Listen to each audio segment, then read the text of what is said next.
Online शिक्षण 18 मई 2020 श्री गांधी स्मारक inter college से मैं डॉक्टर अजय कुमार सिंह। आज की क्लास कृषि जंतु विज्ञान के छात्रों के लिए है। प्यारे विद्यार्थियों, आज हम जंतु वर्गीकरण के बारे में अध्ययन करेंगे। जंतु वर्गीकरण से हमें क्या लाभ है, इस पे हम लोग चर्चा करेंगे। पहला पॉइंट है कि जंतु वर्गीकरण से हमें अध्ययन की सुविधा होती है। संसार में लगभग 15 लाख जातियां हैं।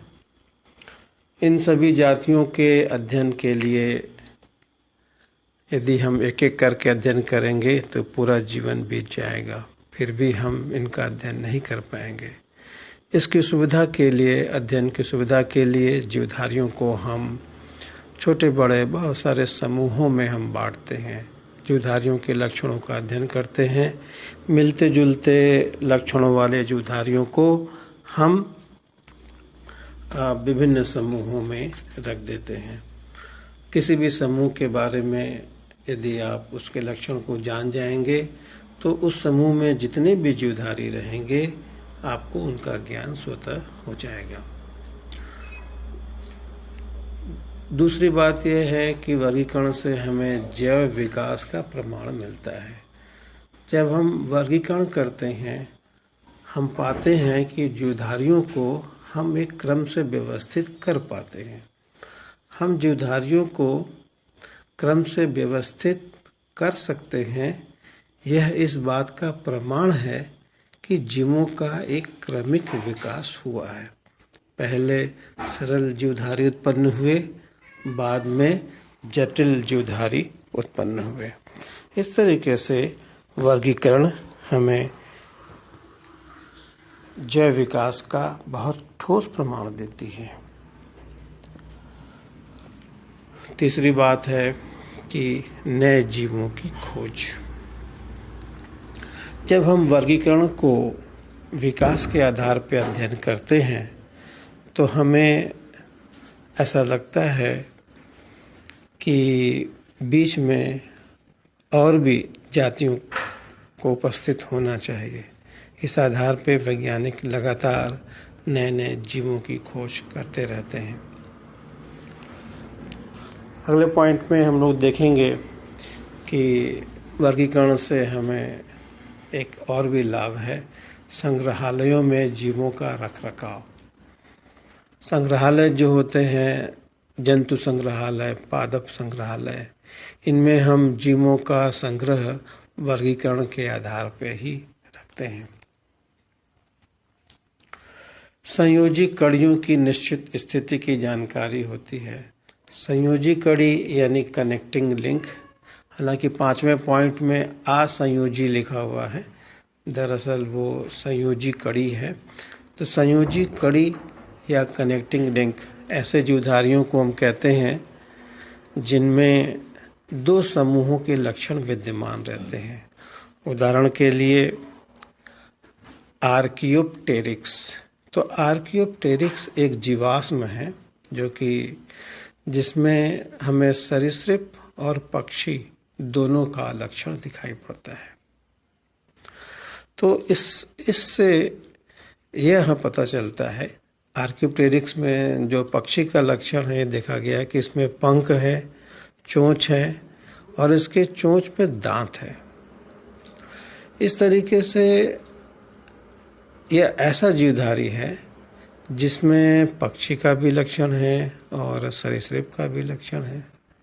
तो इस जीवाश्म से हमें ये पता चलता है कि पक्षियों का विकास सरीसृपों से ही हुआ है।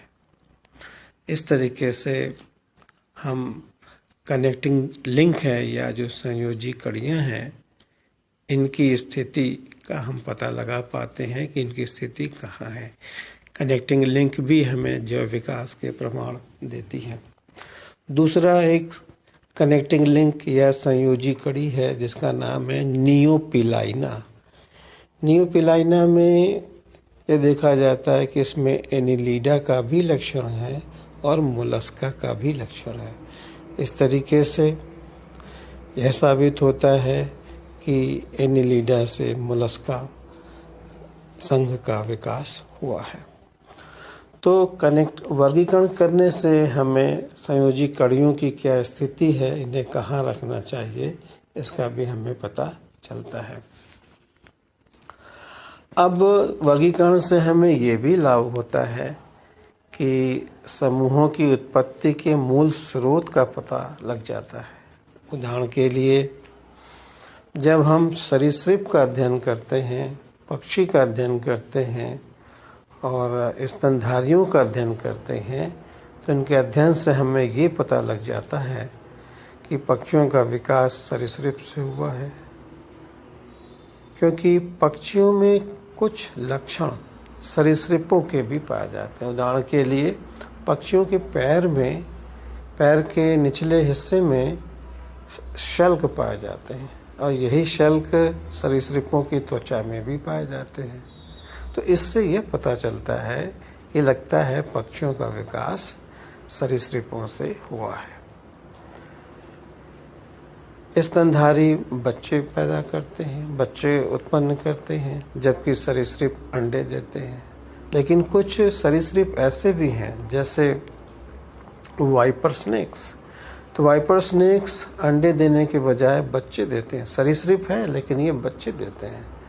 इस तरीके से हम ये मान सकते हैं कि सरीसृपों से ही स्तनधारियों का विकास हुआ है। वर्गीकरण से हमें अनुकूलन का भी ज्ञान होता है।